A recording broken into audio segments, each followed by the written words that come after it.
Assalamualaikum warahmatullahi wabarakatuh. Sahabat peradaban yang dirahmati Allah Subhanahu wa taala. Indonesia merupakan negara dengan penganut agama Islam terbesar di dunia. Karena hampir 87% penduduk Indonesia adalah pemeluk agama Islam. Penyebaran agama Islam di Nusantara yang cukup aktif adalah dari Pulau Sumatera hingga ke Sulawesi dan Maluku. Hal tersebut terjadi sejak ratusan tahun yang lalu, dan puncak penyebaran agama Islam terjadi pada Wali Songo. Ada banyak teori yang menyebutkan bahwa bagaimana awal mula sejarah masuknya agama Islam ke Indonesia dan akhirnya menjadi agama yang banyak dianut oleh sebagian besar masyarakat di Nusantara pada kala itu. Teori-teori tersebut juga memiliki bukti, sehingga dipercaya sejarah masuknya agama Islam ke Indonesia sesuai dengan teori-teori yang ada.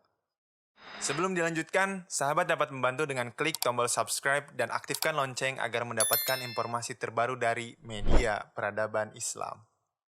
Teori sejarah masuknya Islam ke Indonesia. Ada banyak teori yang menerangkan bagaimana sejarah masuknya agama Islam ke Indonesia.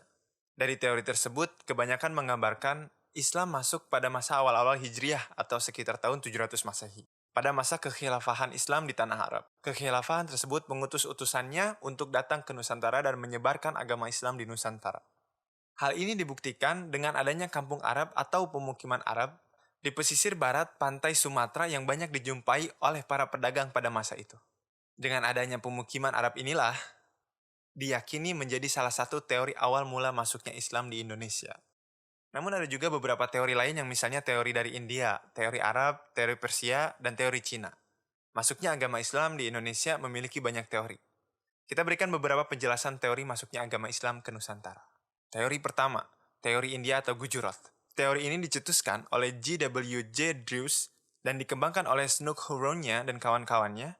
Selain itu, teori India atau teori Gujarat ini juga diyakini oleh sejarawan Indonesia seperti Sucipto Wirjo Suprato yang meyakini awal mula sejarah masuknya Islam di Indonesia adalah melalui India atau Gujarat. Teori India atau teori Gujarat adalah teori yang menyebutkan bahwa agama Islam masuk ke Indonesia melalui para pedagang dari India Muslim atau Gujarat yang berdagang di Nusantara pada abad ke-13. Para saudagar dari Gujarat yang datang dari Malaka kemudian menjalin relasi dengan orang-orang di wilayah barat di Indonesia. Kemudian setelah itu terbentuklah sebuah kerajaan Islam yang bernama Kerajaan Samudra Pasai. Banyak bukti yang menguatkan teori Gujarat ini. Salah satunya adalah makam Malik As-Soleh, yang merupakan salah satu pendiri Kerajaan Samudra Pasai. Corak dari batu nisan Malik As-Soleh sangat mirip dengan batu nisan yang ada di Gujarat. Bahkan makam salah satu wali Songo, yakni makam Maulana Malik Ibrahim, juga memiliki batu nisan yang khas Gujarat, seperti makam Malik As-Soleh. Kemudian selanjutnya ada teori Arab atau Mekah yang merupakan teori Islam yang menyebutkan bahwa Islam masuk ke Indonesia langsung dari Arab atau Mekah pada masa kekhalifahan. Teori ini didukung oleh Jesse Van Leur hingga Buya Hamka atau Abdul Malik Karim Amrullah. Pada bukunya yang berjudul Sejarah Umat Islam yang terbit pada tahun 1997, Buya Hamka menjelaskan bukti-bukti masuknya agama Islam di Indonesia. Bukti yang dimaksud Buya Hamka ini adalah berupa sumber dari naskah kuno Cina yang menyebutkan bahwa sekelompok bangsa Arab yang bermukim di pesisir barat Pulau Sumatera pada tahun 625 Masehi. Selain itu, di kawasan tersebut yang pada saat itu merupakan kekuasaan kerajaan Sriwijaya juga ditemukan batu nisan yang bertuliskan nama Syekh Rukunuddin yang wafat pada tahun 672 Masehi. Teori ini juga didukung oleh T.W. Arnold yang menyatakan bahwa pada masa itu bangsa Arab merupakan bangsa yang dominan dalam perdagangan di Nusantara. Kemudian mereka menikah dengan warga pribumi dan berdakwah di Nusantara. Kemudian kita lanjut ke teori ketiga, yaitu teori Persia atau Iran. Teori yang menyatakan bahwa asal mula sejarah masuknya agama Islam ke Indonesia dari negara Persia, yang sekarang bernama negara Iran, adalah teori yang didukung oleh Hussein Jajadiningrat dan Umar Amir Hussein. Jajadiningrat berpendapat jika teori Persia ini selaras dengan asal mula masuknya Islam ke Indonesia. Hal ini dikarenakan menurut Jajadiningrat, kebudayaan Islam di Nusantara memiliki banyak kesamaan dengan kebudayaan Islam di Persia. Salah satu contoh kebudayaan Islam di Nusantara yang mirip dengan kebudayaan Islam di Persia adalah kaligrafi-kaligrafi yang ada di makam batu nisan di Nusantara. Ada pula beberapa ritual keagamaan, seperti tabot di daerah Bengkulu dan tabuik di daerah Sumatera Barat, yang hampir sama persis dengan ritual keagamaan di Persia, yang diadakan setiap tanggal 10 bulan Muharram. Akan tetapi, seperti yang kita ketahui, aliran Islam di Persia merupakan aliran Islam Syiah, sedangkan aliran Islam yang berkembang di Indonesia adalah aliran Sunni. Sehingga teori Persia ini dianggap kurang relevan dengan fakta yang ada. Kemudian terakhir, yang keempat, teori Cina. Teori Cina merupakan teori yang menyebutkan bahwa asal mula sejarah masuknya agama Islam ke Indonesia berasal dari Cina. Agama Islam sendiri berkembang di Cina pada masa dinasti Tang, atau 618 sampai 905 Masehi. Islam masuk ke Cina sendiri dibawa oleh panglima muslim yang bernama Sa'ad bin Abi Waqqas, yang berasal dari Madinah pada masa kekhalifahan Utsman bin Affan. Bahkan, salah satu kota di Cina pada masa itu yakni kota Kanton pernah menjadi pusat dakwah muslim di Cina. Dalam buku Islam di Cina, yang ditulis oleh Jean Eberly tahun 2004, menyebutkan bahwa relasi antara orang-orang Islam dari Arab dengan orang-orang di Cina terjadi pada tahun 713 Masehi. Masuknya Islam ke Nusantara juga diyakini bersamaan dengan banyaknya migrasi orang-orang Cina Muslim ke Asia Tenggara, terutama wilayah Nusantara yang kebanyakan memasuki wilayah Sumatera bagian selatan pada tahun 879 Masehi atau abad ke-9 Masehi. Bukti lain dari teori Cina ini adalah banyaknya pendakwah yang berasal dari keturunan Cina yang mempunyai pengaruh besar pada masa kerajaan Demak. Seperti kita ketahui, kerajaan Demak merupakan kerajaan Islam pertama di Pulau Jawa. Adapun buku sejarah yang ditulis oleh Nana Supriyatna yang menyebutkan bahwa Kesultanan Demak didirikan oleh Raden Patah yang merupakan putra dari Majapahit Islam ini.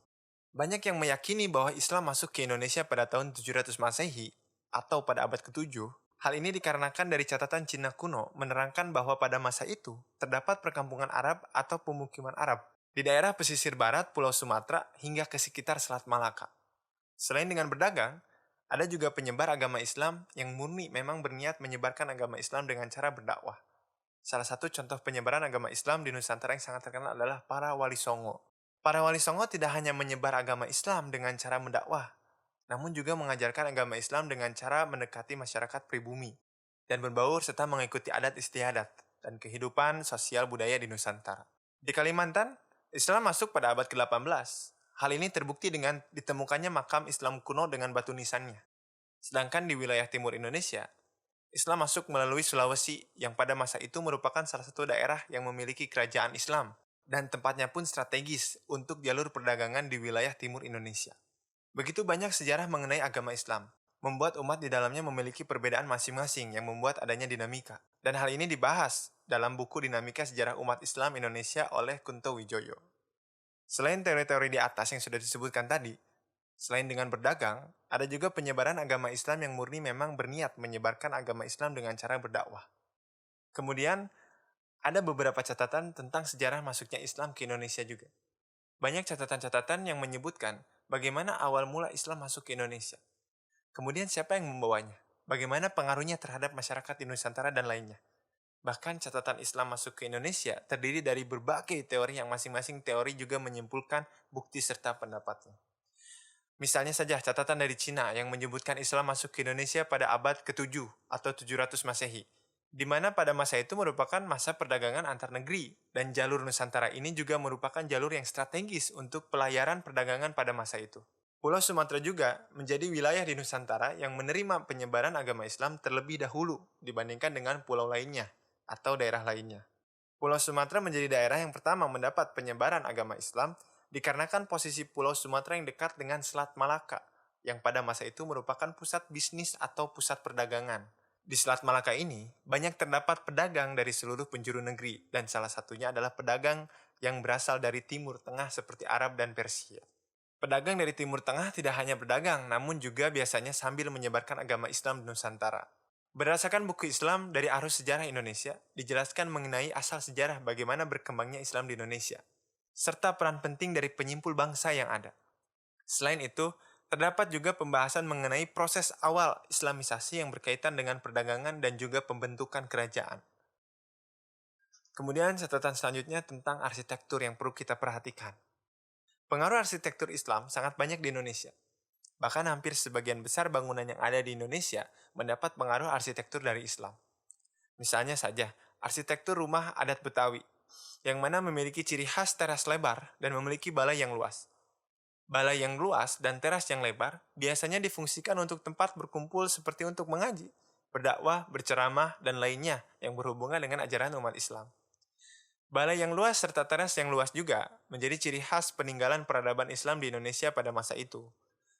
Salah satu arsitektur peninggalan Islam yang merupakan asli dari peninggalan Islam itu sendiri adalah masjid.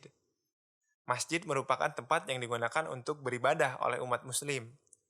Arsitektur masjid dimanapun sangat kental dengan suasana Islami dan budaya Timur Tengah. Namun ada beberapa masjid yang mencampurkan arsitektur dari kedua kebudayaan. Akulturasi kebudayaan inilah yang menyebabkan bentuk masjid menjadi unik. Misalnya saja Masjid Chengho, yang menjadi masjid dengan arsitektur Cina bahkan berbentuk seperti kelenteng atau pagoda. Ada juga masjid-masjid di daerah Jawa yang memiliki arsitektur mirip dengan pura agama Hindu. Masjid di Indonesia sekarang ini memiliki bentuk yang beragam, mulai dari arsitektur bergaya tradisional, modern, minimalis, hingga masjid dengan arsitektur yang mewah. Sebagai negeri dengan penganut Islam terbesar, Indonesia memiliki jumlah masjid yang sangat banyak, bahkan hingga ratusan ribu. Pengelolaan masjid di negara Indonesia sedikit berbeda dengan negara lainnya, terutama di Timur Tengah. Jika di negara Timur Tengah, masjid banyak dikelola oleh pemerintahan. Namun di Indonesia, masjid biasanya berdiri sendiri atas swadaya masyarakat dan menjadi tanggung jawab masyarakat sepenuhnya. Terakhir, catatan tentang politik. Sebagai negara dengan mayoritas penduduk umat muslim, maka keadaan politik di Indonesia terlepas dari pengaruh Islam. Solidaritas antar negara Islam di dunia pun sangat tinggi. Bahkan saling bahu-membahu dan saling membantu, serta membuat kerjasama di berbagai bidang untuk mencapai kesejahteraan bersama. Namun, meskipun bisa dibilang negara Indonesia adalah negara Islam dan mayoritas penduduknya Muslim, Indonesia menerapkan sistem demokrasi dengan ciri khas Bhinneka Tunggal Ika-nya. Meskipun begitu, ada salah satu provinsi di Indonesia yang menerapkan syariat Islam dalam peraturan daerahnya, yakni Provinsi Aceh. Usai reformasi 1998, kebebasan berpendapat dan kebebasan warga negara untuk mengutarakan pilihan politiknya semakin mudah dan berkembang. Pada masa inilah yang dinamakan dengan masa demokrasi. Pada masa demokrasi ini, banyak bermunculan partai yang berbasis Islam. Karena tidak ada larangan oleh pemerintah untuk mendirikan partai. Yang penting sesuai dengan syarat-syarat yang diajukan oleh negara. Partai-partai berbasis Islam bahkan masih eksis hingga saat ini dan berkembang cukup besar. Selain partai berbasis Islam, juga terdapat banyak organisasi masyarakat yang berbasis Islam bermunculan. Organisasi masyarakat berbasis Islam ini juga memiliki pengikut yang cukup besar, dan biasanya melakukan pertemuan-pertemuan dan kegiatan Islami lainnya ketika memperingati hari-hari besar Islam. Mungkin itu beberapa catatan-catatan sejarah masuknya Islam ke Indonesia yang harus kita ketahui juga.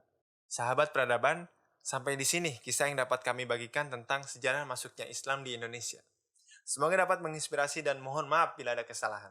Sahabat dapat membantu dengan klik tombol subscribe dan aktifkan lonceng agar mendapatkan informasi terbaru dari media peradaban Islam.